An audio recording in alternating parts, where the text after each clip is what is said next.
Back to Overdrive with Hayes, Noodles, and the O-Dog. Everybody get your roll on. I know shorty and she doesn't want no. All right, best bets later in the hour. Powered by FanDuel. But a lot of activity this afternoon. Matthias Michelli's probably like, dude, give me some time here to be the headliner of the day. The Leafs acquired him via trade earlier this morning or earlier this afternoon from Utah. Made some good passes on the YouTube stuff I saw today. Hey, a couple years ago, had 57 points, I believe, put up some good numbers. Skilled guy. You know, they paid a third-round pick, a conditional pick. They have money. They got some flexibility. I think what the Leafs did with the Tavares deal was a team-friendly deal. That's a big win. I think the Nice deal is a really reasonable deal on both sides. Yeah, and don't kid yourself. We talked about Marner leaving Hayes and him not being a part of the playoff success that everybody wanted. Maybe the Leafs could be under a lot of heat next year if they stink the joint out early on. Let's be real. They got to perform for sure, but you still have Matthews, Nylander, Tavares, Nyes. Is a really good player. Mitch was a big part of it. A lot of minutes, special teams, killing penalties. He was PP1, PK1, first line, played more minutes, than almost anyone. Well, it's a massive hole that will not be filled by one player. That's not going to happen, but I don't think that's the intention, right? No. That's not the plan. You bring in Waugh, you bring in a couple of other forwards, you spread things out, you can have a different feeling team. Steven Lorentz is back on a 3-year deal, 1.35. Pontus Holberg, not qualified, likely done in Toronto. Here's the guy you're going to hear tomorrow morning, 6 a.m. Maybe not tomorrow. I don't know, because it's Canada Day. Probably not. Anyway, good plug. Here's Carlo Koliakovo. Hey, Carlo. How are you, man? What's up, boys? I am on tomorrow, but not at 6 a.m., 7 a.m. Ah, beautiful. That's great. Yes. Okay, so we got first up tomorrow at 7 a.m. Overdrive will be on tomorrow. We're going to be up on TSN at 11 a.m., 11 to 5 with Free Agent Frenzy. What do you make of Mitch Marner? 8 years, $12 million per, going to Vegas. Nicholas Waugh coming back to the Leafs. Yeah, what are we going to talk about tomorrow? It's crazy. All the guys are gone. Mm-hmm. But, look, I'm just glad it's over, guys. All the drama leading up to this. He's going to go to July 1st. He's going to go on all these tours. He's going to entertain different offers. What's he going to make? Is he going to be the highest paid player in the league? I think if you're a Leaf fan today, you kind of feel relieved that it's over. And I think there's a lot of people that are upset at the way it ended. Upset about what, Coco? Well, upset at watching a really good player want to leave your organization. I think the common thing and the common theme we've seen today is, aside from trades, we've seen a lot of guys return to their teams.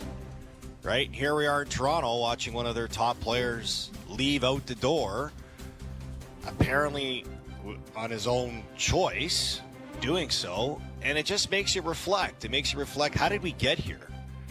And you go back to the old management regime. Before they signed Tavares, there was that big rumored deal on the table for Marner. It would have been 8 times 8 to keep him here on a long-term deal, and the organization didn't want to do it. They let him play out a contract year, and he goes out and earns himself a contract, and it just seems like things since that point have been toxic for Mitch, and I don't know why. The contract had a lot to do with it. Obviously, the playoff performances had a lot to do with it, but I think for a lot of people, there's anger towards him leaving in some of the things people are saying about him.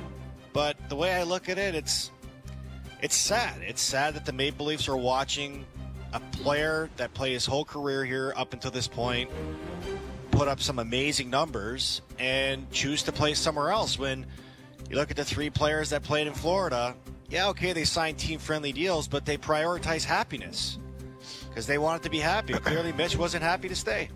How do you think his legacy will be remembered? When people talk in 10 years about Mitch Marner's time in Toronto, Coco, how do you think it'll be characterized? Well, I think it should be characterized in a good way. This guy has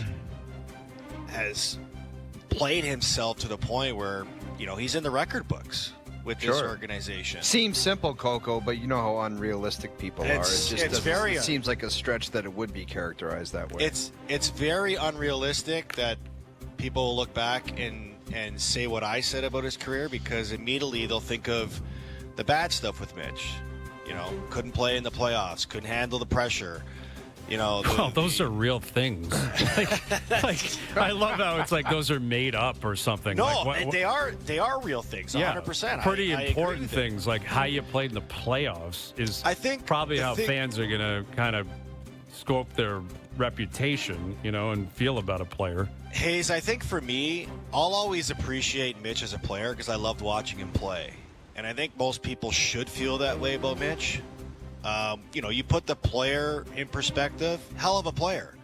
The one thing I didn't enjoy about Mitch was the way he handled himself in front of a mic. And I think that's what rubs people the wrong way about him, because it just seemed like every time he had a mic in front of him, he felt like people were attacking him. And I thought that was a very poor approach. But clearly he decided he wanted to be somewhere else. And this goes back to last year when, there was the thought of moving him, and Vegas was the place of choice, and now it's confirmed the place of choice. I think you guys agree. You loved watching Mitch. That was a great player. In the regular season. Outstanding player. Right? But here we are today. It's a start of a new chapter in Leafland. So do you think after he leaves, like right now we were talking about there's some vitriol, I think, and people are on the fence of how they want to feel about this, and you were laying it out, Coco. Will time heal that, or basically if the team is better or does something different, like will time heal the thought process on Mitch Marner when people look back on his legacy 5-10 years from now and go, that guy was a hell of a player? The huge part of it, Noodles, is what happens in the future. I think so. I think in particular with the Leafs, right? If the Leafs go either way, I think it will help Marner in a weird way. Like if they crater, people say we should have kept Mitch. Even people that are begging from the leave. Immediately. That will start immediately. If they're awful, it's what kind of an idiot wanted Mitch Marner gone. If they win, the relief will be so crazy here that everything will just be washed away. It'll be whatever they won. It's amazing. Everyone's welcome back. Isn't the easiest way to compare that to look at the Raptors and Vince Carter? Mm-hmm.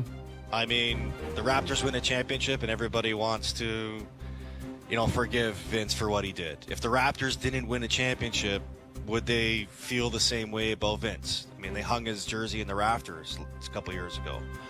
And I think the same could be said about Mitch. I mean, I don't think he's going to get probably the ovation he believes, or most people believe he deserves when he comes back. I think it's going to be mean. Well, I think it could really be mean. Pretty mean. I think it could be pretty. Now, Toronto's not wired that way generally. But so it's not going to be. This is different, Hayes. I feel like this. Yeah, about Coco, they'll be like boo in the first period. We hate you. And then by the third period, they'll be cheering every time he touches the puck. It's possible. I don't know what to predict in terms of his return. Now, I'm curious how Marner's future factors into the way people feel about it too. Like if he goes to Vegas and wins a Conn Smythe and is scoring Game 7 OT winners, and that's not going to help him here. In a weird way. People will say, where was that here? Exactly. Right. And that won't matter to him. If he's doing it, he'll be like, I made the right choice. Like if you're Mitch Marner, all you're thinking is, I'm out. I'm as far away from Toronto as I can get. I want to go win and set myself up and move on with my life. And that's what Marner's going to be thinking, I'm sure. But, in Toronto, it's going to be much more complicated with him, and in large part because he's from here, and it just, And you're right. I think your sentiment off the top, Carlo, is very reasonable. Like, it's in the best interest to just rip the Band-Aid off and move. Move on. It's over. It's a different era on both sides of it. And let's see what the Leafs can do from here.